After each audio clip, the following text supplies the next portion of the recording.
welcome to part 2 of What If Italy Lost the Second Italo-Ethiopian War. And in today's part, we'll be going over the ramifications leading and into World War II. So as a brief recap to part 1, Ethiopia won its second war with Italy thanks in large part to British guns, Japanese ships, and a general lack of supplies due to international condemnation.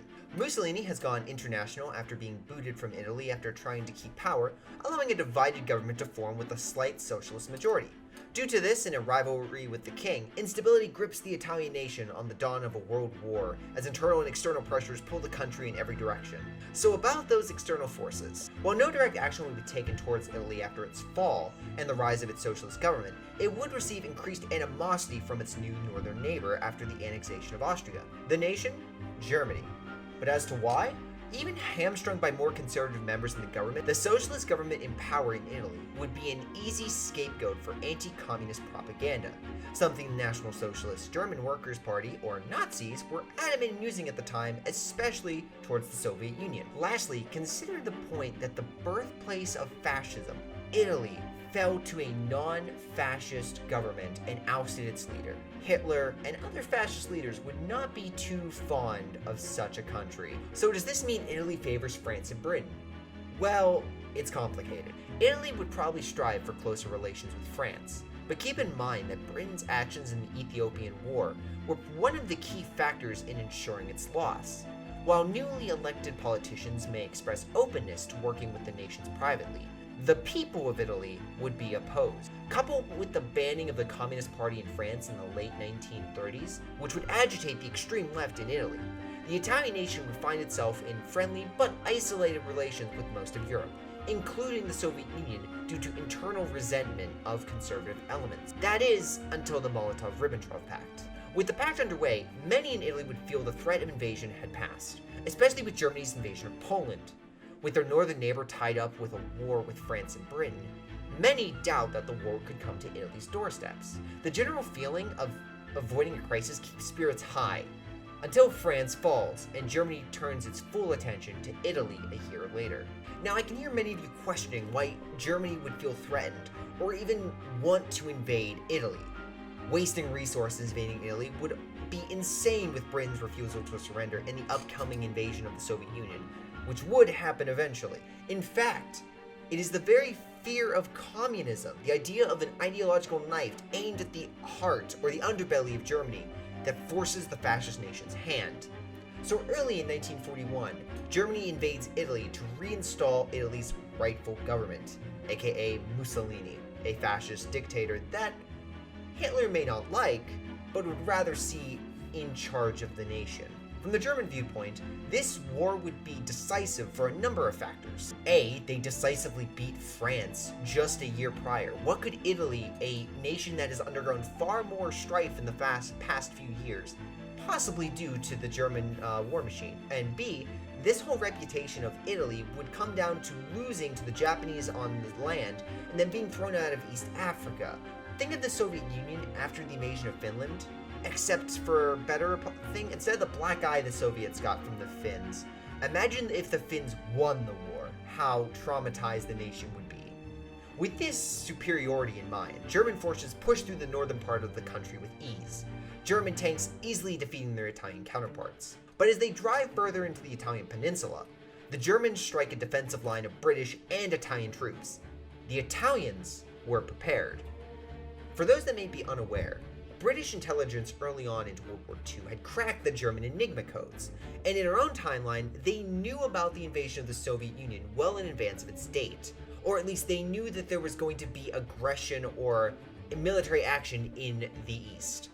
Stalin ignored this information, refusing to mobilize for fear of tempting Germany's hand, but the Italians, having seen evidence of Germany's aggression, would do no such thing. British warnings would be accompanied with any support and men the nation could spare, which would be minimal, keep in mind, after Dunkirk. So, the easy advance the Germans expected turned into an expensive grind. Defending their home from aggression, Italians would fight with vigor and most likely with better leadership than Mussolini's appointees in our own timeline. But as weeks turn into months, the nation gradually falls.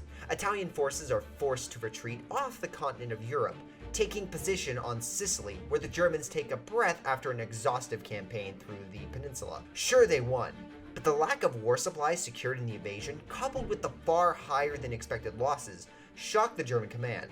But hey, the threat of Italy is gone. Things should go smoothly from here. Right. Yeah, not gonna happen.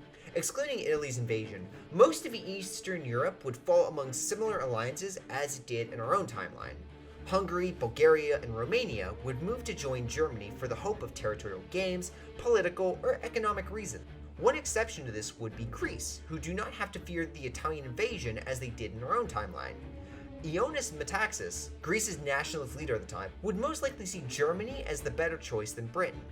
This would not lead into an invasion of Turkey, mind you, but may provide Greece with an opportunity for territory in Yugoslavia and Albania if the nations are divided like they were in our own timeline. From this point on, I can't say specifically what happens in what year.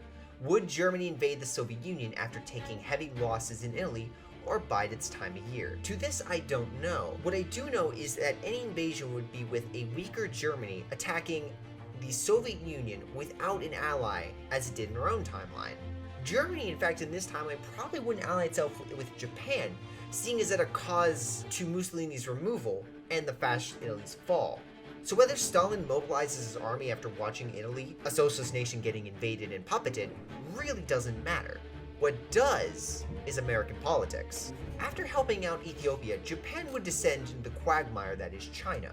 Those opposed to the war, like the Western powers, or the United States with its oil embargo, would have to be coerced or conquered, leading Japan to the Hawaiian Islands. Japan declares war on the US with the bombing of Pearl Harbor, awakening the giant. But Germany doesn't declare war since they are not allied. Now, would the US eventually join the war against Germany? Yes, that is something I can definitely say, but it would be further along than in our own timeline. This slowness, coupled with Germany's weaker position, means that Europe isn't split like it is in our own timeline with East and West Germany. Instead, most of Germany would be taken by the time the Allies and Russians meet, making Italy and France the border against the Iron Curtain by the war's end. After Italian forces retake their country in the last days of the war, Italy would see itself split among two ideological spectrums as the US and Soviets wrestle for control among what is left in Europe. I can't say that the socialists would retain power, nor can I say that a new government type would form. But what I can say is that if it were to stay socialist, and maybe even delve more to the left, what you could definitely see is something akin to Tito's Yugoslavia, aka a nation following an extreme left ideology.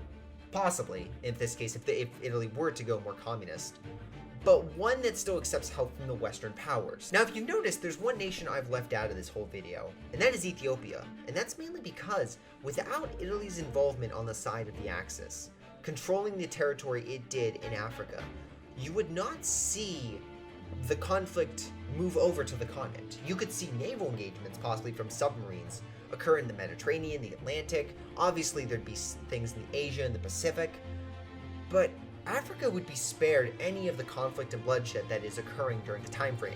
In fact, it may even be a place of refuge where people go to avoid the conflict and to escape Europe before they retreat back to it after the war ends. In any case, guys, that is what if Italy lost the Second Italo-Ethiopian War. I hope you've all enjoyed, and stay tuned for our next episode in our What If series, where we'll be going to a nation a little bit further back and seeing how it would change the events of history going forward. Let's say around the War of the Semitic Succession without giving too much away.